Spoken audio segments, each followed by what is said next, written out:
Greetings to everyone present here at the conference room of the Startup Incubation and Innovation Center, IIT Kanpur.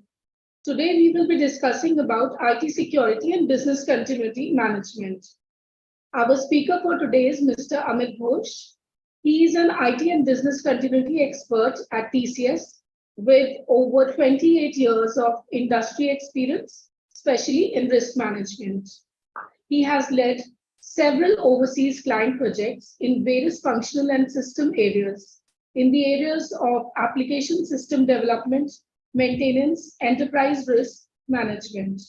To say, his expertise is spread overall over people, process, IT security, and risk management.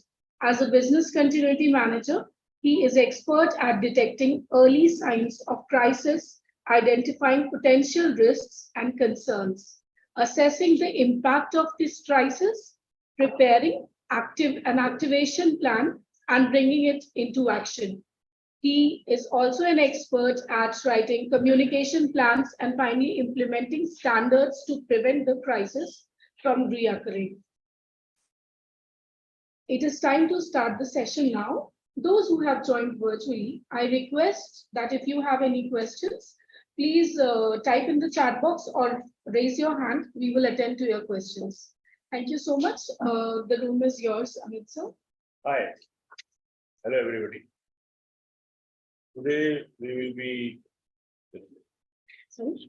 Yes, I will. We will be discussing mostly about the ignorant facts about the IT security and recent concepts. See, we all expect a lot on the basis of assumptions that we do.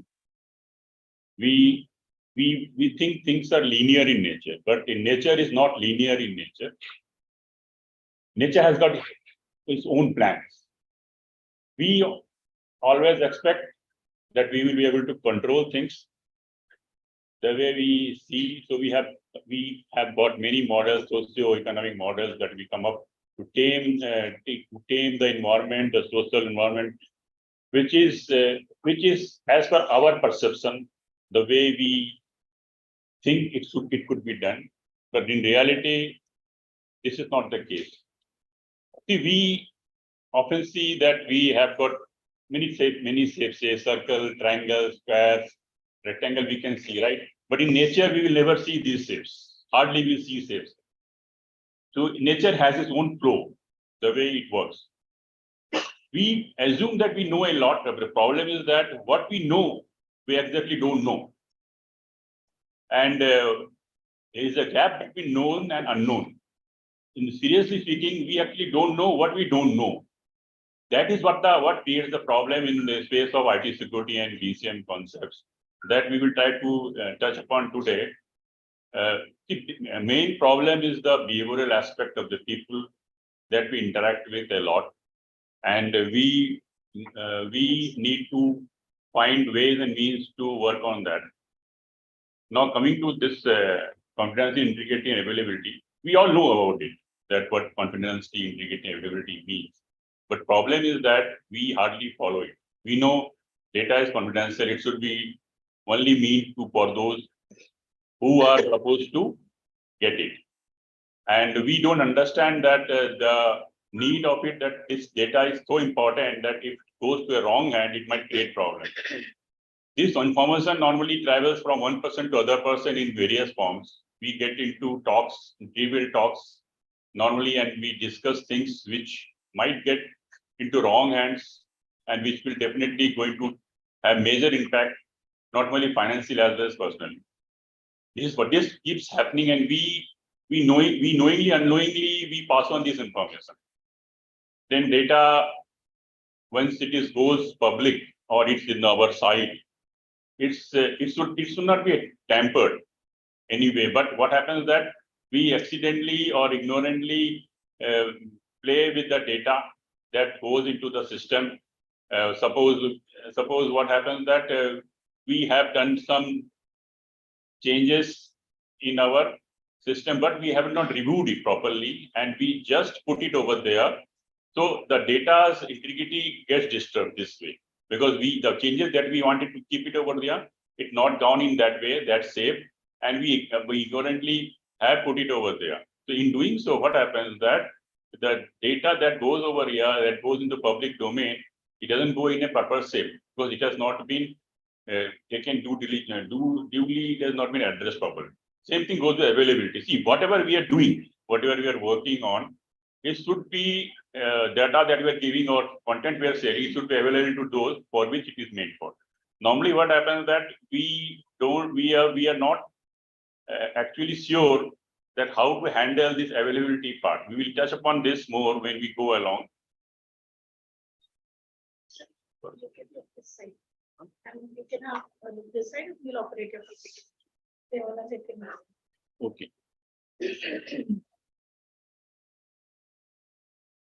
We are operating the PPT. Sir, वो आपको वैसे दिख रहा है यहाँ पे PPT में. Okay. Now coming on to this triad, technology, process, and people. See, we normally what happens that we are too much worried, technology oriented. And that is the problem. See, what is technology all about? Technology is actually a theme which gets saved by the technocrats. It's our thought process, basically. Thought process that we capture and put into a technology state. So thing is that this particular thought process has been generated by few set of people. Okay. And that goes into a box. That becomes a black box for the end user. And since this particular thing is getting used by a common man, so there is a possibility that this particular technology has got some drawbacks which gets unearthed later on. There are few people who give feedbacks to us to improve the technology. There are few people who will exploit this technology for their own benefit. Here comes the catch. Now, thing is that when these people, people comes into picture, they are, it's up to them how they want to take it. So they will try to get into the aspects which will be used for their benefit. So since when we develop a technology or we work on a particular organization, we need to be very sure about what processes we are following. Because if we know what we are doing and what are the steps to be followed, if that is followed in the right way, then it will save a lot of work. And not only this process is a continuous process. Process development is a continuous process. It is not that it will be done once and it will remain as is. It will keep on forming. So there is always a process which is always evolving. As we keep on working, process evolve, we need to keep on testing the process. Testing could be done manual, automation, or feedback based. Reviews will be required to be conducted, and then it will go back to the process again, and we will keep on modifying that things. Then there is a lack of Next slide. There is a lack of awareness because we hardly know about the process and we don't actually appreciate unless we are actually aware of the process. The process awareness is also very important, and processes needs to be effective. For it to make effective, we need to use the process. We have to honor the process on a continuous basis. So when we move on to a particular organization, each and every organization has got their own policy for to use a particular system.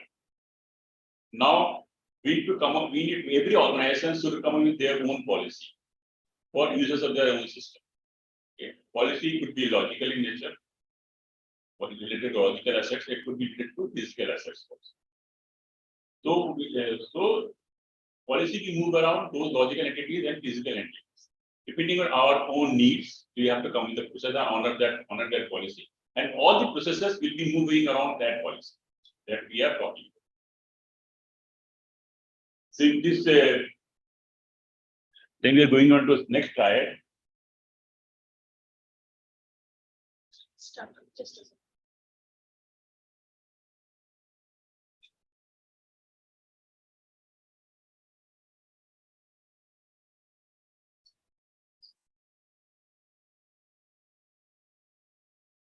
This is actually next slide. We talk about the discipline part in the organization. We need to inculcate discipline in the people, thought and action. We need to take time to build our team.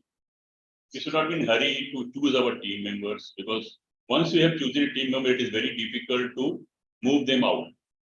But there is a cost attachment. Build your team, take your time to build your team, put your enough due diligence to build a team. Because these teams are not building for today, we are building it for future. Normally, the good organizations will become great organizations. They have got people within who have moved up the ladder from a team member, normal team member, to become the CEO of the organization. So you have to groom the people in that way, so that they move along with you up the ladder. They enter, because the more people are there within the organization for a longer period of time, they inculcate a habit of belongingness. See, more important is that people who are there, they should feel belongingness to the organization. The moment they feel the belongingness is there, they will be more fruitful to the organization. So if you have got people that invite culture in them, so that they are disciplined and follow the process that the organization is intending to do it, you don't need any hierarchy in place. If flat infrastructure, flat way of approaching people, this will help you grow the organization. Then you have to build a disciplined thought process. The problem is that in the organization that we do, normally when we go up the ladder, when we get any from any individual, our ego comes in picture. Even a small team member who has just joined the organization, maybe he is not having any enough experience, or he is just a newbie, could come up with a suggestion or a feedback, which is of the same importance as it given by a level of CEO or a director. That feedback should be given due importance. And do a hard work for that. Give a thought with these team members who are basically new. I think they are the most important part for me. Why? Because they are the ones who is going to be future tomorrow. So we should not just put their ideas and inputs given in a ignorant way, say that it is not important. We should not feel that way. We should get, and whenever any input comes in, we should work on it, give enough thought to it, try all the permutation combinations to understand what this thought is all about. And then again, what you do, let that particular thought process document it, and then float that document within the organization. Let everybody come up with their ideas. Let everybody question it. Because the problem in the startup is that we finalize things very fast, and that's the way we finalize it. That is not getting enough inputs. That is a major problem. So if you float that particular paper document that you are preparing for a plan, that should be given enough time for inputs from all these parties involved, in and out. The people who are inside the organization, they could give you the feedback concerning the product. But people who are outside, they will tell you what is required, what is missing in it, because they are the users. So you have to wait for a while and entertain people to use it, so that they can give more feedback to it, and then again revisit those feedback, change your plan. Take your time, but that is what is required. We often not do. We are often in a hurry to release the product, release our end product very fast, which actually has got cost attached to it, because if it gets rejected later on, we have got more cost. So the more early you detect the problem, more you save the cost. You need to concentrate work on that. Startups mainly failing because of this reason, because they just come up with the product, put in the market, then expect it to work. But see, nobody is going to tell you initially what a drawback the product has. They will not, people don't like it, they will not utter anything, but they will not use it. But you will not be able to understand what is the reason behind non-usage of the. Here comes your way of looking at product. Make the user party to your product. When you are developing the product, develop the product in such a way that it is in some way it is in use from the day one. Okay. Suppose you are working on a particular product. Suppose you are working on a soap, developing a soap. If soap is not being used by the user, they will never entertain. Some may like its scent, some may like its smoothness, or some may like other parameters. Suppose you have not at all given it to anybody and you have waited for the end product and given it to me. It might fail because of a number of reasons. Somebody is not liking its smell, somebody is not liking its correctness, its smoothness, or leather is not good. You will never know about it. Let complete the sample of it, float it first. Okay. And then let them use it. So the sample, when you give it a sample, you know we are giving a sample to some selected people. Correct. So sample selection and selection of the set of people is very important. Choose the people whom you are selecting. There is people should be handpicked, and you expect these people to come up frankly. So don't give your samples to people who are not supposed to be feedback. Give samples to your enemies. I'm telling you. I am just using this word enemy because they are the people who want to thrash you out. They will give you the honest opinion. They are your true friends actually. Your enemies are your true friends. They will tell you honestly this product is just useless. So you will come up very used. They will say this is not there, this is not that. Note that down. That is going to help you. But sir, how will you come out of the possible biases that anybody can have? Come up again, please. Like, how would you remove the personal biases if anybody? Personal biases will be there. Like, See, if personal biases will be there, that is what internet will help you.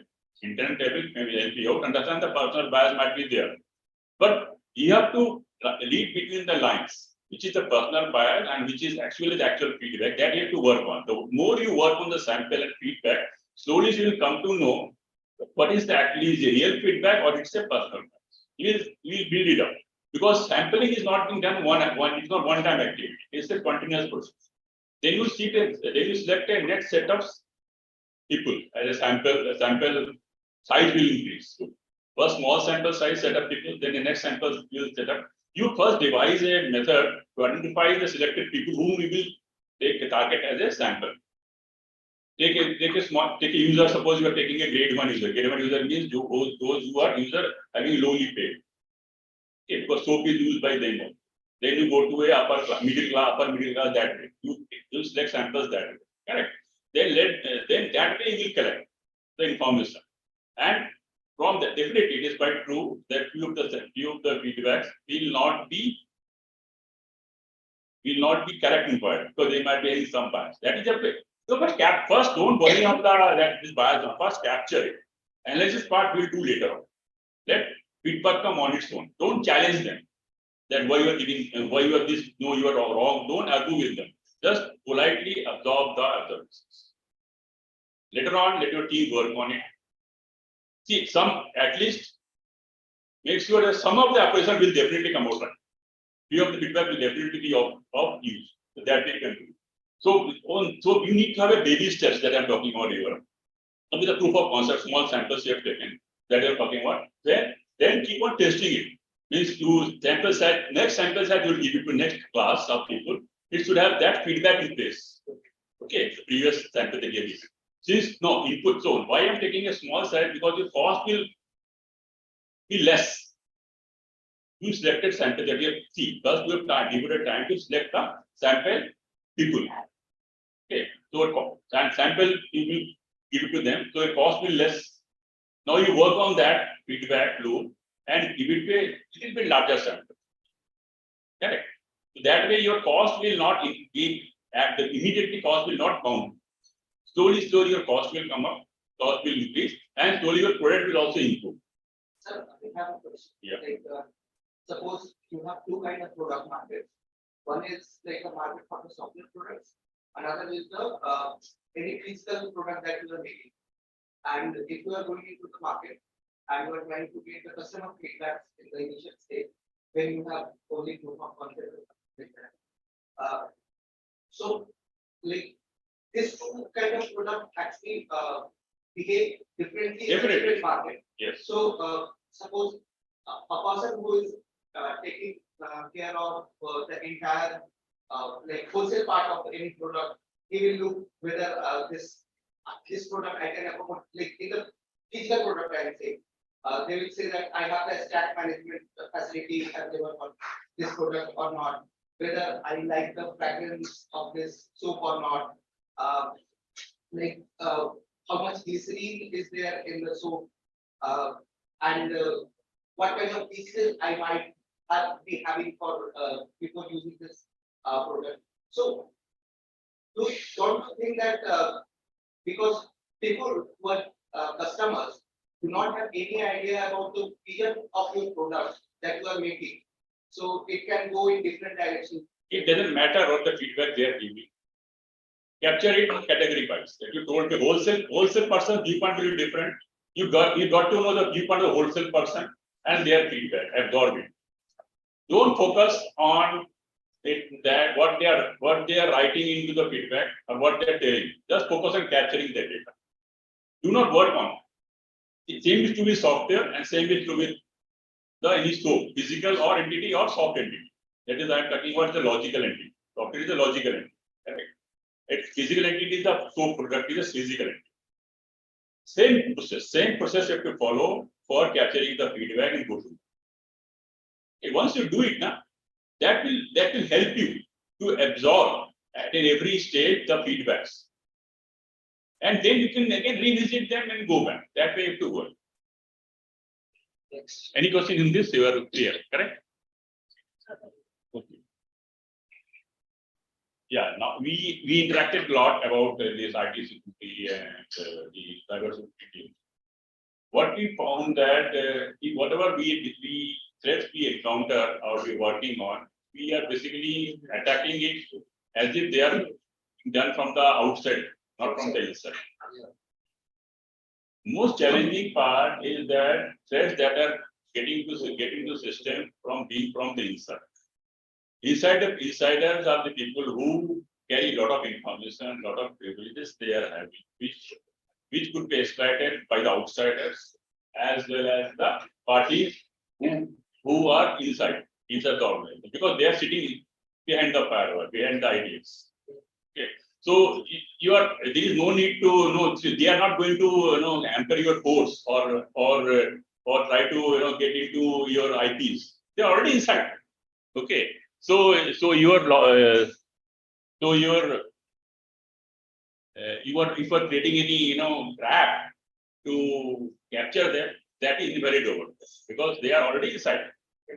They are not going to your outside layer to go into the system for trying to understand how to hack it. They are already inside. They are already hacking it. They are using information to play it. So their the main goal will be to do some take it the information somehow and manipulate it and throw it out. So as soon as threat, fraud, sabotaging, these are very common. Their aims because they want to harm your organization. They want to defame organization so that they can build their own benefits out of it. They work in various ways. Collaboration and collaboration are basically people who are having privileges already, and they work with a third party. Third party could be your competitor, could be your some state or interstate people, or it could be in a boundary condition which is in national or international in nature. These are the people who will try to sabotage your system, and in collaborating, and they are basically committing organized crimes, organized threats. They will do, and they will be very much your consequence of this will be very, very huge. Then there are some lone wolves are very dangerous because they are the most knowledgeable people. They are having all the privileges they are having.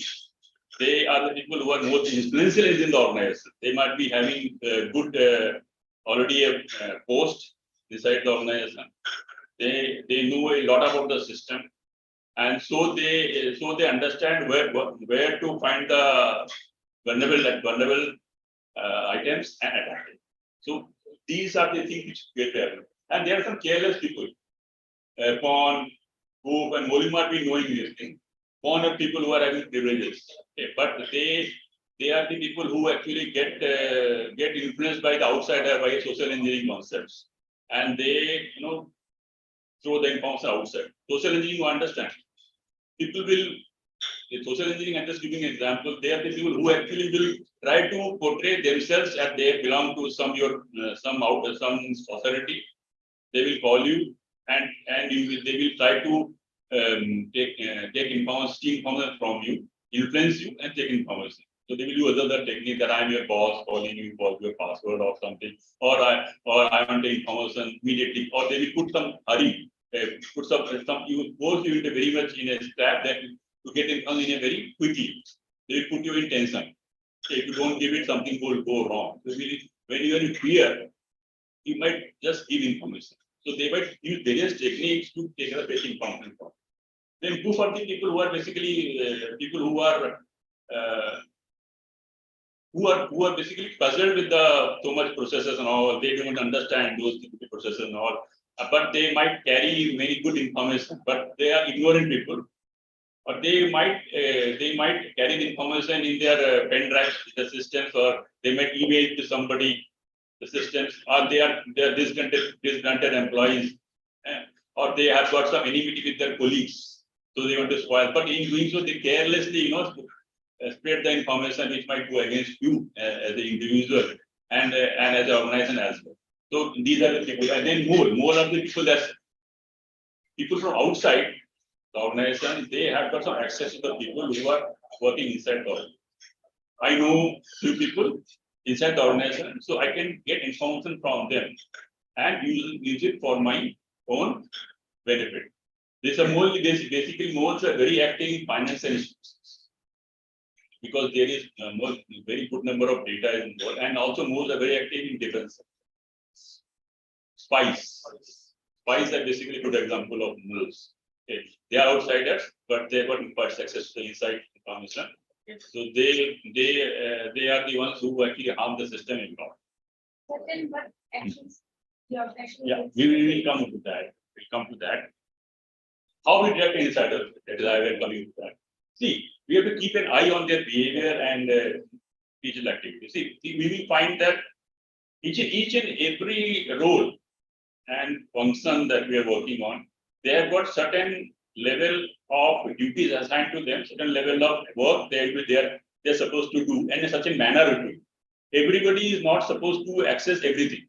Correct. They'll have some set of devices they will access in a set of way. Everybody will not be given a laptop or a privileged access for every systems. Everybody will not be given access to all kind of labs.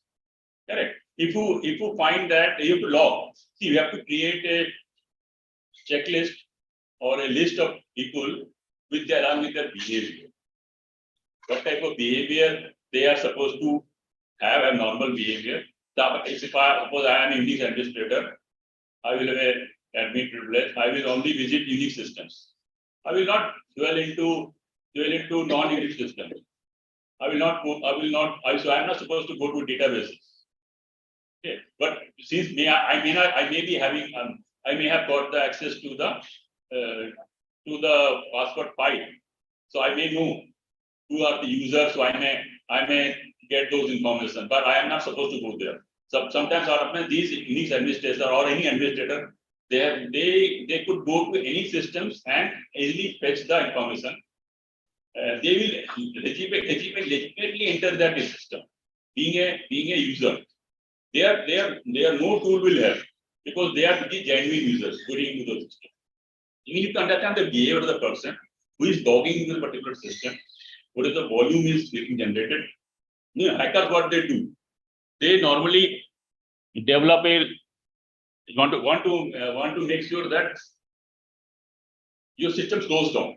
The moment the system slows down, I will get enough opportunity to attack your force and take over the information. It's a fraction of seconds. Fraction of seconds is enough. So what happens that they catch hold of some dissatisfied employees, contractor or vendors who could help them out. So what they will do, they will try to create more traffic into the system. Maybe they are copying the same file multiple times. Okay. Copy the same file and kept each in a batch file and let it copy multiple times. It will create problems. You will say same file is getting copied. So it is not so for you it is not a harmful file. Often gets ignored, but they are doing it internally. And sometimes they will and size of the file also they might vary. What will happen? It will engage the system and or a particular code or application for a while, and that will help the hacker to use it because they know this thing is happening. They will use it as an opportunity to hack. Then they know these because they are by doing so they understand the IT security aspects of the system. So they will around that particular policy they will have to play with. Often the hackers they work off hours. You will find these people who are basically doing any into the system. You will find some off hours. They will be staying late in the office. Maybe 2 a.m. in the morning. 2 a.m. in the morning they will stay, or they will log into the system very late in the night, and that too in a system where they are not supposed to log in. Because they might be having the user ID and password of that particular function, which it is not their function. They will log in over there. So you need to track and then find out who has logged in. Then next day you should be questioning them, or you should immediately that track your team should call the person who is supposed to log in, but some days might have logged. Check, immediately check. So visibility is very important. Our speed of action is very important. That we are taking action. So you have to be agile enough to understand this because these are the people who will harm it. You don't assume. See, problem is that our biggest challenge is that we assume a lot. Our assumptions are our biggest. More we assume, we ignore. And that the moment we ignore, things go wrong. We tell now, Savdhani ghati, durghatna ghati. Same thing happens here. Then, so there are people who will definitely routinely violate the organization policies. Why they are violating? There are two purposes. One purpose is they don't like policies. Other is then they want to see what action people take when I violate a particular. So they will understand. Okay, these are the actions. If they are taking good actions, they are now be careful in taking further action. If they say it is not being actioned properly, it means this is a loophole. I can exploit. So your system should be robust enough to capture those incidents very fast. Some policy getting violated, who is violating it, note it down. How often this policy getting violated by the same person, even notice the person, maximum, and then jot down the severity of the violation. Is it a very minor violation? Or if it is a repetition, it is not a then it's a problem. Call the person, give notice to the person, and or if the attempts are more, blacklist the person. Actions should be there. Okay. So this is again an example of resignation or contributing resignation. Somebody might be helping, they not be helping the hackers, or they might be interested in taking away some of their work so that I can use the same piece of code outside, but it is IP of the organization. Or they might like some piece of code or some product. So they will try to take sample of it and steal it and somehow go outside and so that they can use it in their favor. So these are things quite often happen. So whenever a particular person you find that is ready to resign, or you find that particular person is not behaving the way you are supposed to behave, means he has found some job outside. Track that person. Track that, immediately put that person name in the list of tracker, monitor the behavior. So that person might be intended to do something wrong. Even their talks with their fellow people, you have to watch. You have to, or emails. So nowadays we can easily, track those emails. What are happening in emails? Okay. I'm not telling go into the personal aspects, but I am telling you that we need to be careful understanding what is behavior of the person. Behavior of the person should be monitored. It will help you. It all depends definitely on the type of the organization. If it's a financial institution, then these behaviors are very, very, important to be monitored. Or if it's a defense sector, employee also. So sir, in these, especially these two organizations, we should engage an extra layer of authentication. Definitely, three layers are two-way factor. Multi-layer authentication. You have to implement those factors. Find out some more means to implement those things. If it is very biometric in some cases, that will definitely be very helpful. So when the people are logging to the other system, they are talking about use biometric. Okay. Cost may be attached to that. But the more system sensitive your system you are having, your critical systems having, use those techniques. Even through authentication, they get breached because people have got their devices are there. They can copy your SIM. Okay. They can copy your SIM and they get the OTP. So if you are on, and they can easily install a authenticator for two-way because they can get that OTP easily on that TOTP on that devices. So this is possible. So it depends. Basically, it depends. The more critical the operation is, you have to be more critical about your implementation of your controls. They are talking about the digital indicator. All the unusual activities, surge in volumes, resources that are not being mostly sometimes resources are don't get used normally, but all of a sudden these resources come into the picture and people start using it. Government startup, they normally sometimes comes in use, and they create problems because these data are suppose what happens that if you observe the Coca-Cola or these organizations, they have got a popular formula to come up with the Coca-Cola. That is proprietary formula. What they do, their formula, they keep it in a particular lab, and they have got some testers. They replicate the formula, and the testers test the formula to on the basis of their tongue, test, feeling, and replicate it. So that is the confidential data, too much confidential data they carry. And with that get breached, if one sample gets breached, your business is gone. Its location is very important, where you keep it, and samples where you keep it very important because their business is based on that test. A very high security is Very there. high security is there. Okay. They use biometric. You cannot imagine how they keep it. Okay. Sometimes they use a methods which is beyond our imagination. So to protect it. Okay. So these are the things which might happen. So we need to be very careful.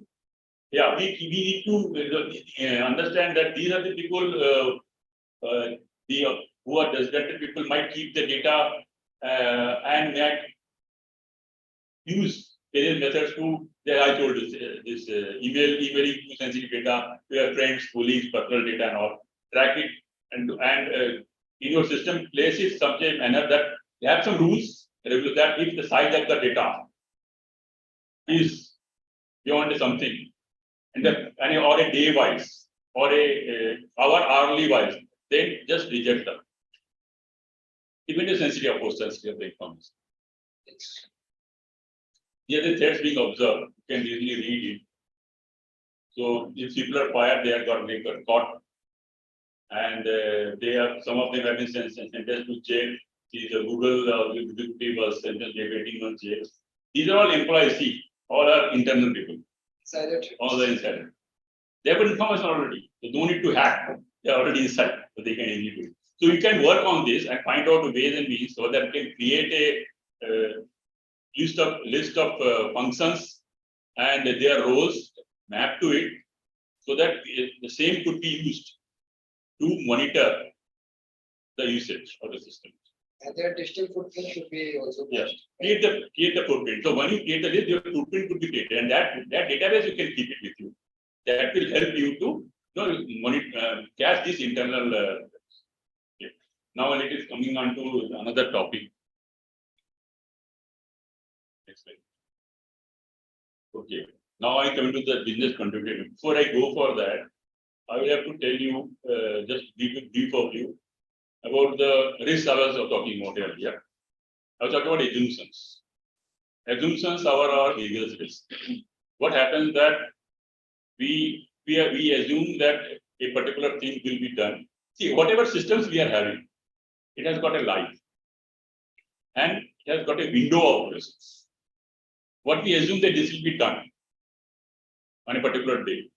But everything has got some boundaries. Okay. Upper boundary, lower boundary, side boundary, and left side boundary, right side. That is intact for every system. If you go back a million years ago, we will find that that particular thing has a life, and that is not that doesn't exist now. Take anything. That is, they might have thought that this Arjun will last with his bows and arrows. But if Arjun is born today, he is jobless, isn't he? Because his skill is of no use today. So same is no particular skill set, no device or any technology is not permanent. Because world is not linear. No model works. No what is their socio-economic model which will work for a longer period of time. It will work only in a particular time frame boundary conditions. So you need to understand that world is not linear, and we try to. What is the problem is that we human beings wants to control everything, wants to put some kind of role model into a particular system so that we can exploit it. There comes the problem.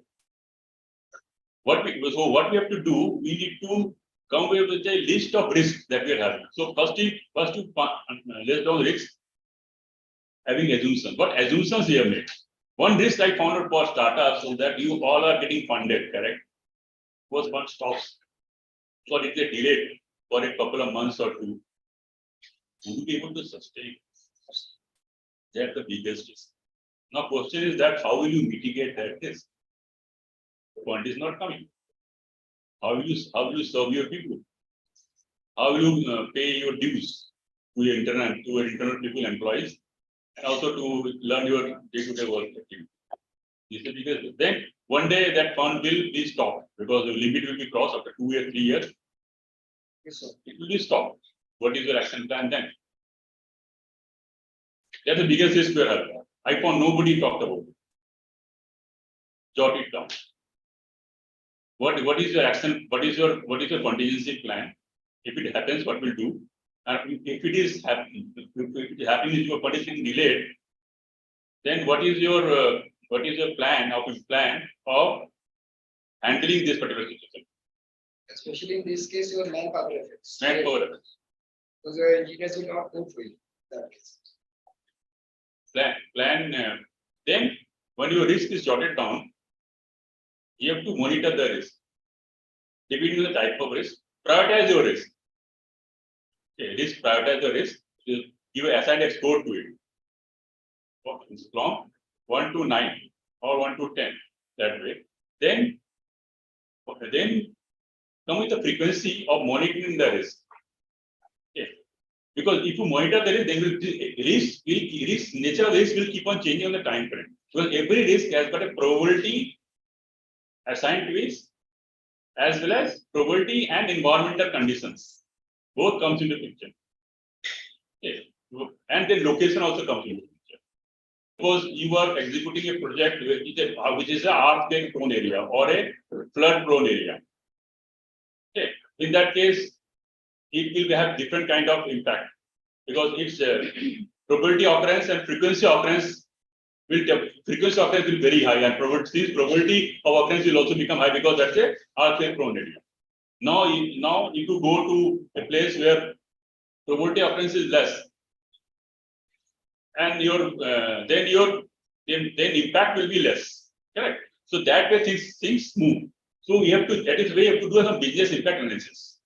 Find out for each and every entity, list down your all the critical assets, critical servers, critical services. Okay. Services by we mean suppose you are doing any operation of building a particular service station. Okay. So what you're doing, you are coming with you are commissioning some particular service. Suppose network service you have to commission. That's a service. That's a critical service. Now you have to find out what all impact it could have because of the site problem. If site goes off, my site goes off, what I should do? Because we are assuming that this site will work forever. There is an assumption. Suppose on the day of the execution, fire comes, fire automatic, because the short circuit fire erupts. And your that particular site becomes down. Or a flood happens, so your site is not accessible and you have to deliver something. How will you work? Have you got alternate site plan? Correct. It depends on the criticality of the system. Yeah, it's true that it is not possible to have a backup for everything. So what you should have? You should have a maintenance plan in place. Suppose I'm just taking another small example. A student, suppose he is asked to go for exam tomorrow. What student will have? At least he have two plans, two pens he will have carry. Correct? At least 2 pens carry. Normally everyone carry. It's a backup plan. Tomorrow you know you don't know where all of a sudden your bike is not starting. So you should know the number of your contact number, of your uncle, friend, somebody who will help you to drop it. You do it, right? You might have faced this. That's a backup plan. You should know that if it happens, what should I do next? Because my job cannot be stopped. It's an exam. My whole year of my hard work will go waste. I will spoil 1 year, critical year, if I don't deliver. That is way to plan that. That is why you think when you are doing a startup. Same we have to think. That thought process has to be there and that has to be documented. Thinking that way, what might go wrong?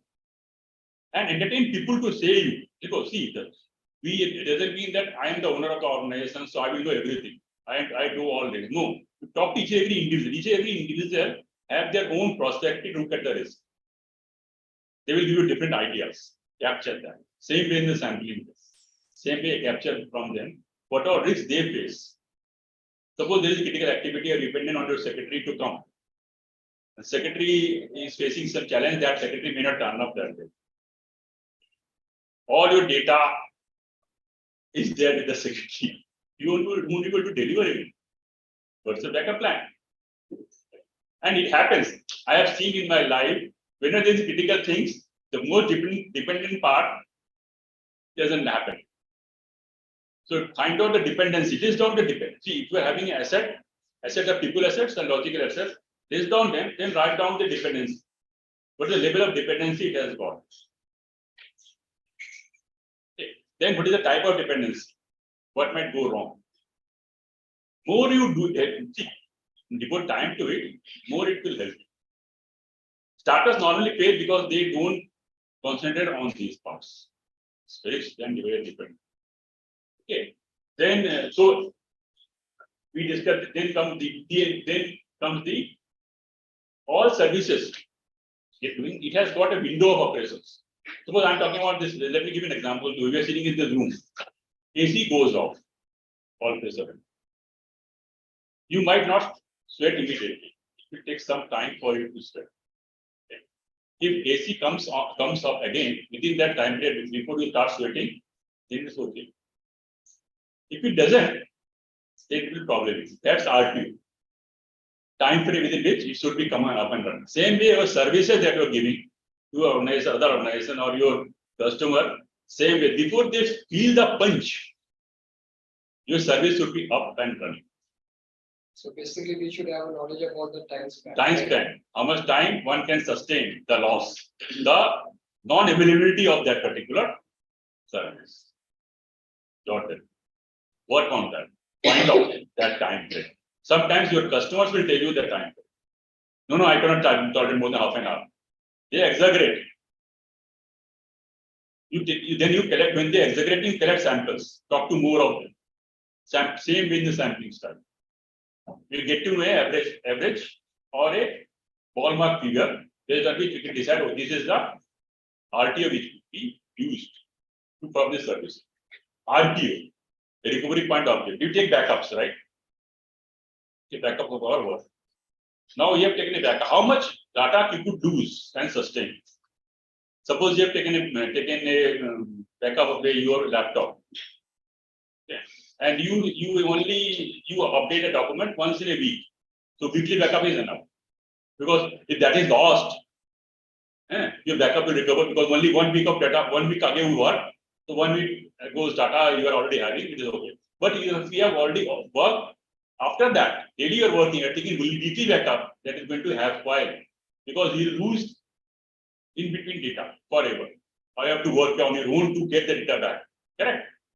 That we have to define the RPO for each and every entity. Okay. So that kind of minute work is required to be done. That I am talking about. So based on that, your recovery plan will come out. Okay. Where you will jot down each and every stepwise. This is the my critical services. These are the critical assets. These are its RTO and RPU. Then we'll come with the prioritize that. Which is the RTO? Suppose some of the RTOs might be having 6 hours recovery time or 2 hour recovery time. Some of them might be the 1 hour, 1 day or 2 days. That we have to decide and that you have to jot down. Based on that, your recovery plan will come out. Another example I am giving you. We all living here at the mobile phone. Can you tell me how many mobile numbers we are having stored, number you have stored in your mobile? 100. Can you just tell me first 10 numbers? Is the name? No. So if your mobile is lost, you are gone. Right? You're dependent on mobile. You're gone. Mobile has got so much data. Right? Keep a backup number with you, or know some person who is having good memory, so that person could help you with those numbers. Or keep some critical numbers in hand. Keep it in your pocket. Maybe physical Copy of it in your number in your place. Okay. Mobile network may not work, but that number will help you to get somebody else's mobile or a telephone and use it. Keep it handy. That's the communication plan I'm talking about, which will go into this recovery plan, business continuity plan. Okay. So yeah. Now we come when you have devised some system that services are there. So these services has to be tested. Your assets should be tested. Suppose your firewall is there, I will get a backup firewall with you or not. The automatic failover should happen. So test it. Let one firewall go off. Let's see, does it help to recover the other firewall? What is the RTO over there? How much time does it take to recover? Recover the second firewall. Second firewall. That testing should be done at least once in 6 months. I will be very critical once in 3 months. You define a frequency on your own because depending on your own criticality for all services, keep on doing the test. That is what will be captured in the test calendar. So company should have a kind of standard operating procedure, right? Yeah, standard operating procedure will be there. Standard operating procedure will be there for each and every services. Okay, that is different. That's a way to handle a particular service. It's a manual basis. Okay, but I'm talking about test calendar here. Testing part. Testing. See, service operating manual is different. SOP is different, and the recovery strategy is different. Recovery strategy is tell you steps in how to recover them. Suppose a particular site goes on. What will do first? First, we will make sure that site becomes operational. Means basic things are operational. Means building gets effective first. So we will do patchwork to let the building builds get built up. Then the infrastructure layer will come up. Means your network will work on. Then comes the machines. Then comes the linking machine. Machine will get linked with the cable that way. Then comes the software to be installed. Now we'll find out which software is installed. That should be jotted down somewhere. So who are the users of the software? Who are the having the privileged of the software? Who might be helpful? You have to find out that. You have to jot it down. That way you have to work to do how to recover that particular. So to find out the point of recovery for each and every point of recovery. Suppose you're telling that there are whatever risks are there, manual risk, man-made risks are there.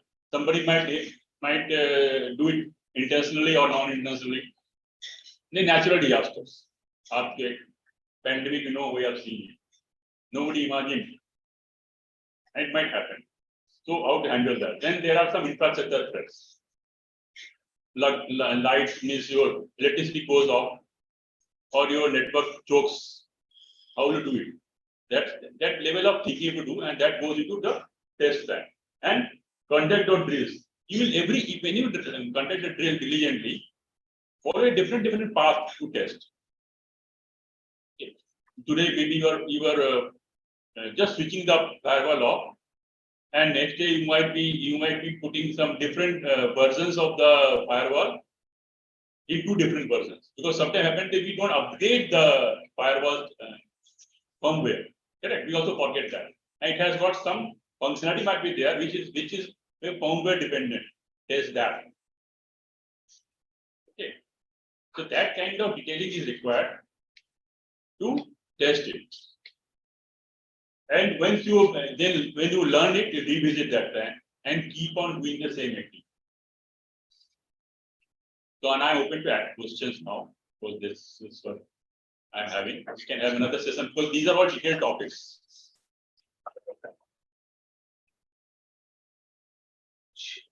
So, sir, you told about the policy, right? That an organization should make regarding their product and everything. So, what things we should, especially in cybersecurity startup, should have in mind in drafting these kind of policies? Because every policy will be different for different clients, right?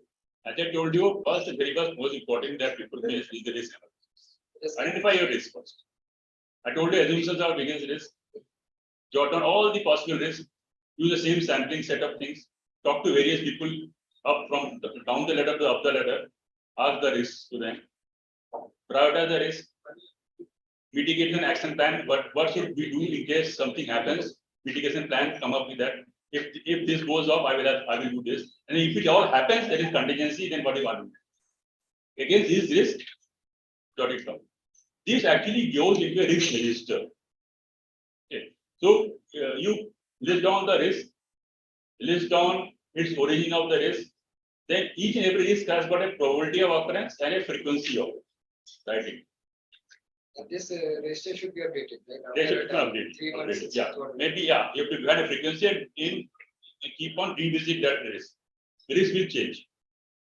So once the risk is there, then it will help you to come up with a plan, organization plan, or your plan to come up with your how to build a startup, and then you can proceed there. Hope I answered you. Anyone else? Anyone else? Have you understood what I'm talking about? Yes, absolutely. Is it okay that you understand? I am speaking that you are not getting it. It is not the case. Gap is not there. These are the very major critical points that I have to say, right? Because sometimes you don't focus on the basics, right? Any questions? Neon. Any questions from online? Any questions from the people who are attending online? They can you can raise your hand. We'll allow you to speak.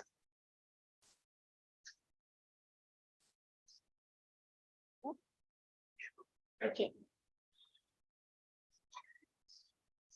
So we've come to end of the session.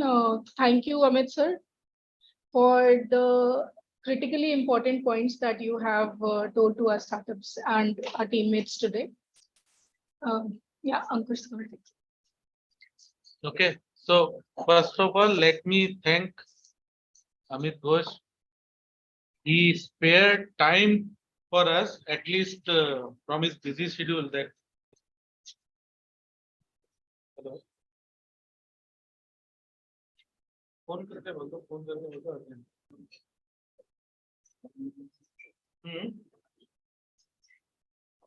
हम बोल देते.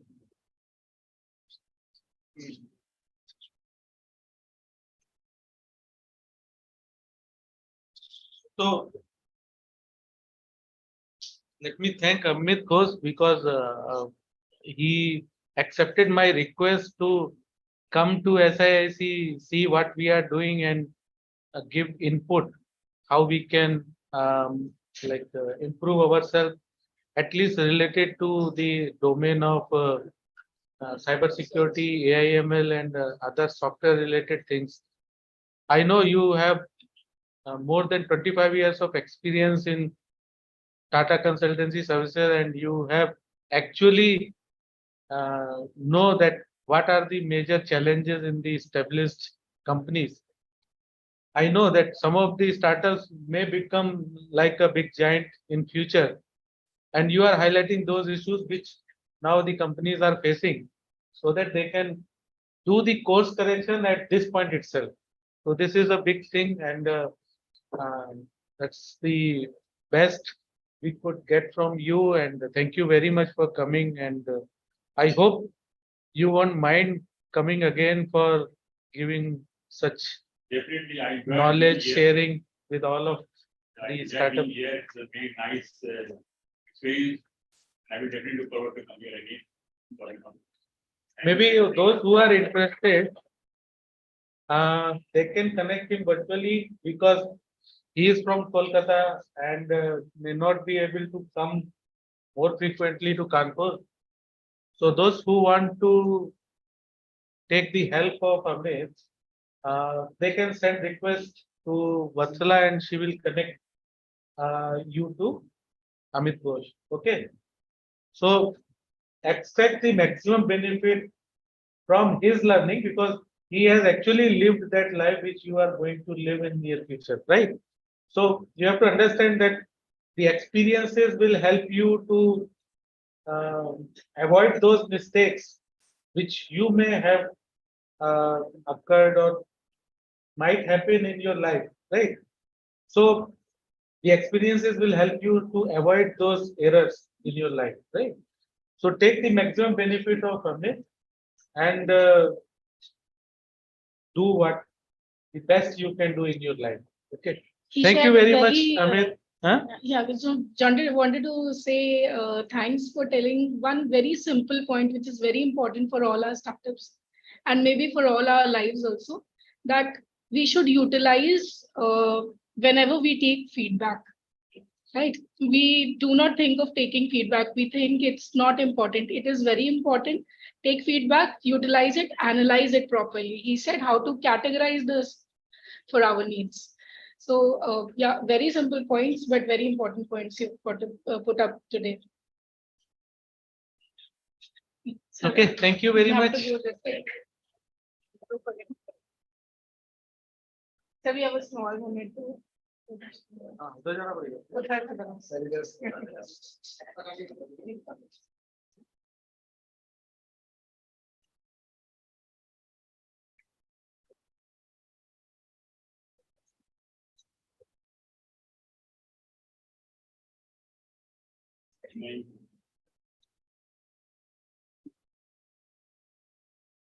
This is a gift from and